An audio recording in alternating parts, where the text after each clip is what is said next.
Everybody's special. You heard that shit, right? What a load of hot cock that is. You're not special. You're not even mediocre at best. You're a joke.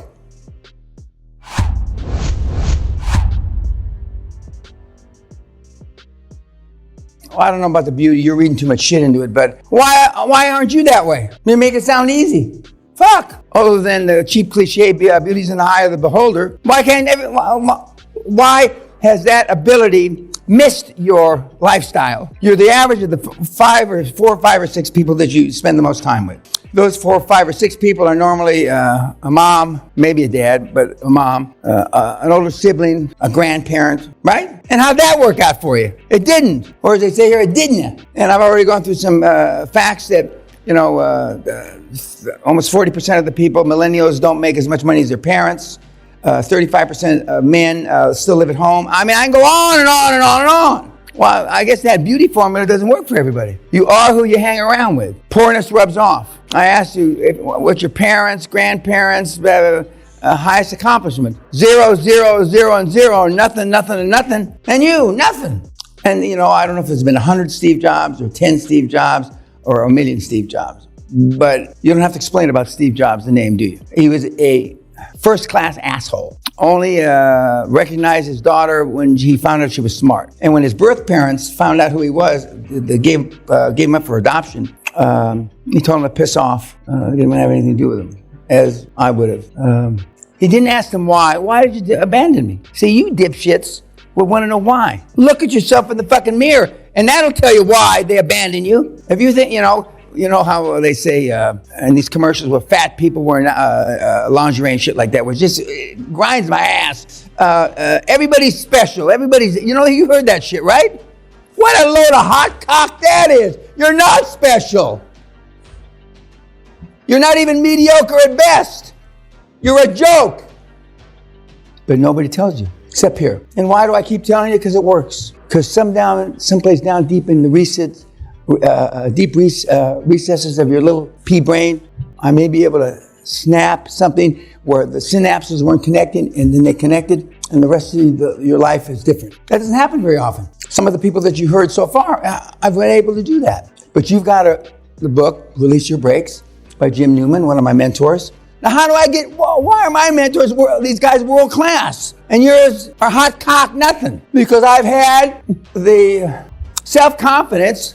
When I was a kid, I thought all girls wanted to fuck me. I didn't ask, I thought, other than I'm a world-class fuck, and you can't get your willy wet. Steve Jobs was a prick, first class. What else about Steve? Yes, sir. I have a question around Sure. Self-esteem. So how did he develop that self-esteem? He was adopted and he said, I am right. And he was right several times. He was wrong a bunch of times too. But he didn't let the wrong, I'm not trying to interrupt your question.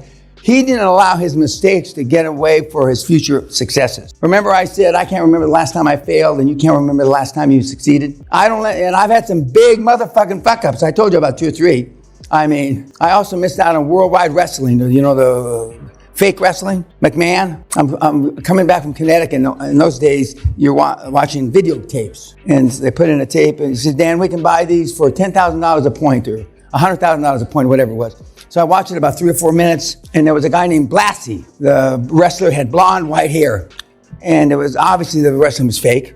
And I said, fucking morons wouldn't watch this. And I was going to buy 7%. And then I said, nah, this will never get off the ground. Just like Nike wasn't going to get off the ground. Just like Microsoft wasn't going to get off the ground. I got a whole list of them. Sally's got a list of them. But getting back to your question, because Steve was arrogant enough to think, not to think, but to know that his shit didn't smell, just like me. He was selfish, just like not you. What are you taught when you grow up? Not to be selfish, right? Instead of like the Spartans, they throw you in a pit. If you're not a perfect child, they throw you in a pit between your 6th and 8th birthday. I could throw kids in a pit easy peasy. I wouldn't even bat an eyelash. You'd have to think about it. You'd still be motherfucking spreadsheeting it. Because you want to be liked more than effective. You don't want to engage in self-deprecation. And I don't suffer from empathy, sympathy, or guilt. I'm going to say again, I do not suffer from the diseases of empathy, sympathy, or guilt. and everybody in this room does. It's a lot easier for me to make a decision than you. I mean, the things that, just like the questions. We didn't keep data the first 7-8 years of the seminar. We kept data since the 7th or 8th year till to now. And since the 7th or 8th year till last year, 2022, I've only heard one question out of all the people that I've interfaced with that was appropriate to be asked during this seminar. Only one. 7 from 29 years, 20 in 22, 23 years, I've only heard one question. One. And it was about 4 or 5 years ago. And I don't say I almost fainted, but I almost fainted. Fuck. And it wasn't because that person was smart. It wasn't because he was dumb. It wasn't because, he was constipated, or I don't know why. But he asked the question. And then at the end of the seminar, I made a comment about it, and I said, we should give you a special award. And then he couldn't remember the question he asked, which I found hilarious. And of course, and I'm not going to tell you the question, but all his group wanted to know. They all thought they had the answer. So they spent graduation night, in addition to drinking too much, and trying to, pontificate about what he said. Now he's gone on to be successful. He's up there. But the truly most successful people up there don't know the why they're up there. They only know the how they're up there. Almost everybody in this room wants to know the why still. And I can see it in your face. And you will suffer. And it will take you longer. Instead of there used to be a saying, caution to the wind. I think that's still a saying. Instead of throwing caution to the wind and going balls to the wall, running towards a gunfire, if you've never run towards a gunfire and you're 50 years old, you're not going to start this afternoon. It's not going to happen. A 66-year-old, which we're going to talk about a little tomorrow, who threw caution to the wind, balls to the wall, and he did 39 deals in his first 3 years, 39 deals. And he's running around on his G5 now. And I don't know, he's still married to the same woman. I don't know what other curricular activities he may or may not have. But 50% of the people that you're going to listen to starting today, they were out of the childbearing years. Peter Harasti, the Hungarian, has had 3 more kids, and his wife was supposed to be barren. Andres Milder has had 2 more kids, and 15 years ago was the last kid. And I can go on and on and on, because you stop shooting blanks. You got piss in your vinegar again. And those little sperms, 300,000 or 400,000 or 500,000 of the little shitheads, and these women that, when you're 50 years old, God love you, you don't need a kid sucking on your nipple. You know what I'm saying? So I'm hated by a number of the women. Of course, the guys, Thomas McGuire has 5 sons. His chest, he's a little teeny shit, but his chest, when he talks about him, his chest kind of grows like in a cartoon. So QLA does some other things for you. And for those of you gals that think you're barren, I wouldn't count my chickens, or you might get ready to count your chickens again. What else about Steve? Yes, sir, in the back. Yeah, I want to follow up. So I'm thinking about self-esteem. My question is, how did he develop that? Well, first of all, you don't think about it. You do it. No, you don't read books about it. You do it. In the 90s, in the 2015 period till now, when during your weekly report, you got to do something that's, what did you do to scare yourself today? I'm embarrassed to say, for some of you, it's going to be, I asked a girl out on a date. I can't relate to that. A guy 2-3 years ago, before Corona, ran on a treadmill every morning at 5:30 in New York City, and one of those 24-hour fitness places, for 3 years, and he asked the same girl out for a coffee. When I say we're at the depths, we're through. And she said no. Fuck. I can't even relate to that. First of all, nobody ever told me no. When on my 50th year high school reunion, several years ago, Sally and I are there, and the guys are all vain, so they're not wearing their glasses. And my first wife, blonde hair, big tits. Sally, blonde hair, big tits. And so a guy that used to play professional football. He was captain of the Philadelphia Eagles football, a great athlete. And he thinks Sally is my first wife that he met at my 20-year high school reunion. And Sally's there at my 50-year high school reunion. And the girls would come up and say, are you taking care of Dan? Not 1, not 6, not 8, 15 or 20. And Sally says, after about what the fuck is this? Well, I'm taking care of you. Well, they want to know if you're taking care of me. And about half of them said, Dan never understood the word no. I'm going to say it slow for you, dense. Dan never understood the word no. Still don't. There's a slide coming up tomorrow or the next day. KNOW, knowing when to say no. Steve Jobs says, say no 1,000 times. I don't know if the Steve Jobs movie you saw last night, there's 3 different ones, was the one where he took all the stock back from these employees when they were going over the stock option plan about a week or 10 days before they went public. Was that in your movie? Okay. Well, he took all the shares back. He went up to the Woz, the co-founder. What is this? These are the 86 people that were getting stock in the public offering. And he picked it up and tore it up. No, we're not giving any fucking stock away. Handshake deals. He had 86 handshake deals, apparently. That's the real world. Anything else about Steve? Yes, sir. He refused to give credit to anyone other than the people who performed the most. At the end of the movie, or twice when Woz wanted him to give credit to someone who he called a B player, he, no matter what, would refuse to. Woz is a mentee of one of my mentees now. The Woz. We're going to see his picture with some of my mentees from 4 or 5 years ago. The Woz. But hardly a man or woman that's ever been in this seminar that has seen the movie about Steve Jobs is willing to do what Steve did. He lived in a mansion that he never furnished. You know when you move and they bring shit in boxes and packing? When he died, the boxes were still unpacked in the big house he's got there. He had in Silicon Valley, wherever the hell it was. He got the house. I don't know why I bought the house, but somebody, like me, is supposed to have a house like this. But he lived out of cardboard boxes the 4 or 5 years he had the house. You'd be up there putting up little pictures, and I could just see, it would be fun. Fucking morons. Okay, anything, questions about Steve? Comments? Yes, in the back. In one of the scenes there, Wozniak told him, you don't know anything about computers, you are not an engineer, but he said that he knows how to play the orchestra. You want to know the why. Because you're insecure, you have low self-esteem, you have low level of self-confidence, and you care what people think. I've fucked up so many things, I could write volumes on some of the things I've fucked up. I fucked up more things than I did right in the first 25, 30 years of my career. The things I did right happened to be big, but, I've told you, shared 3 or 4 of them. I mean, I got a whole list of them. From not wanting to go meet the Pope because I was too fucking busy, which is... the church forgave me for that, though. I mean, they've told me that we forgave you years ago, Mr. Pena. Write another check. How high a level of forgiveness am I going to get? It's not quite that simple, but more or less it is. Okay, now, at the end of the seminar, I don't do this anymore, but, when you can see various other people on these movies, of these icons that changed the world. And you virtually have none of their attributes. We used to have a little exercise, and you have none of them. 0, okay? You can aspire to do some of the things, and the easiest and the most accessible to you is to run towards the gunfire. That's the easiest. And that running towards the gunfire is making associations, not friendships. These guys don't have friends. You don't see Bill Gates at the Super Bowl, do you? They don't hang.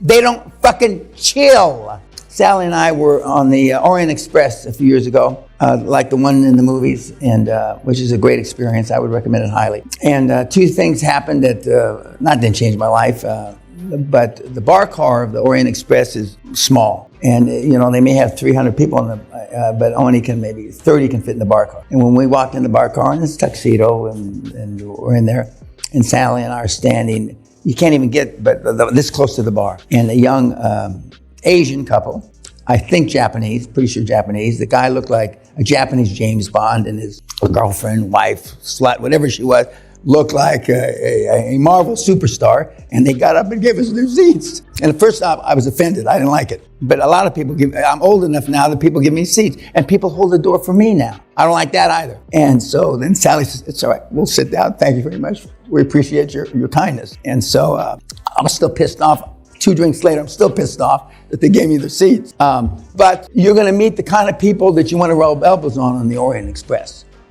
Sally and I went on the 4 Seasons super yacht here a few weeks ago.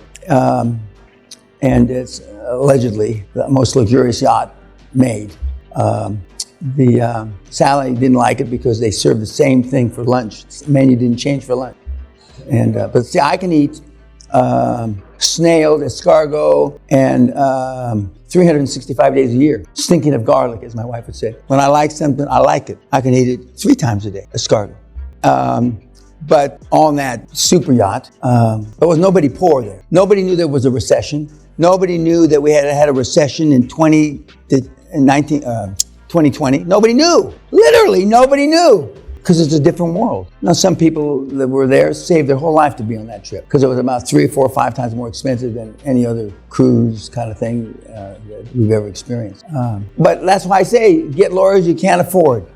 Join a club that you can't afford. Because anything you can afford now, there's nobody going to be there worth a shit to meet. And when you join these clubs that you can't afford, and they're going to want you to be on the Christmas committee, the Hanukkah committee, the golf committee, blah, blah, blah. No. There's only 2 committees that you will entertain, and if you press it hard enough, you'll get on them. The membership committee and the finance committee are the only 2 committees of any club on the planet that you want to have anything to do. The membership and the finance committee. And then you can not cherry pick, but kind of cherry pick who the members are and who you want to try to get close to. It's like the first time I met Costa Grazos. We're in a big meeting in a room about twice as big as the area that you're sitting. And there were 11 or 12 or 13 individual meetings round tables. And Mr. Grazos would shuffle along and he would say, it didn't work in 38, it won't work now. Didn't work in 64, it won't work now. Didn't work in 79, it won't work now. And so then he leaves. And I said, who's this little guy? He says, that's the CEO of Manassas Shipping Lines. So that very afternoon, and this is before security and before the electronic metal detectors and all that shit, I started at the bottom floor of Olympic Tower and I worked my way up until I found his office. Bless you. And when I found his office, fortunately for me, the door was ajar to his secretary's office, and you can see through his secretary's office to his office, about where that screen is. And so I said, I'm here to see Mr. Grazos.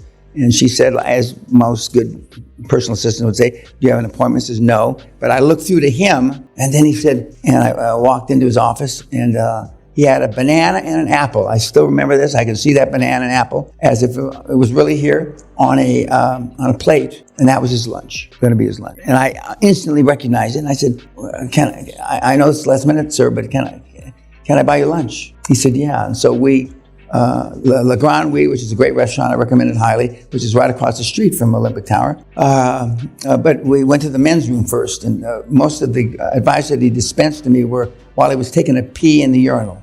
And that time, I remember he said, and I just introduced myself, Mr. Pena. He never called me anything but Mr. Pena, ever. I started by calling him Mr. Grazos, then I called him Constantine, and then I called him Costa at the end of his life. And he said, as he's taking a pee, he says, use it before you lose it, Mr. Pena. Didn't even know me. That's great fucking advice, guys. Use it before you lose it. And and that was the beginning of a unique to terrific relationship that I had for several years with the old man. But I went out of my way. You wouldn't have chased him down in the building. Now, because of security, I know, excuse me, sir. Right then I would have done it because I know that I probably couldn't get to where he was because of security now. That's not the case now or then. And I stop people. And that's why, even though I don't like to be stopped walking down the street or in airports, I admire the kids when they say that. Excuse me, are you Mr. Pena? And but you don't. We're not going to go into, it's obviously, we know why you don't. Some of you will say, some of the thicker dipshits in the room, well, I don't want to invade his privacy, or in this country, privacy. That's such a fucking cop-out, you have no idea. I could lecture a week on why you're a cunt for saying that, or even thinking it. But Jobs, really Kroc first, these are guys that changed the world. And the other people you're going to see through the rest of the week changed the world. And in my judgment, all of them didn't change the world for the better. They didn't change the world for the better.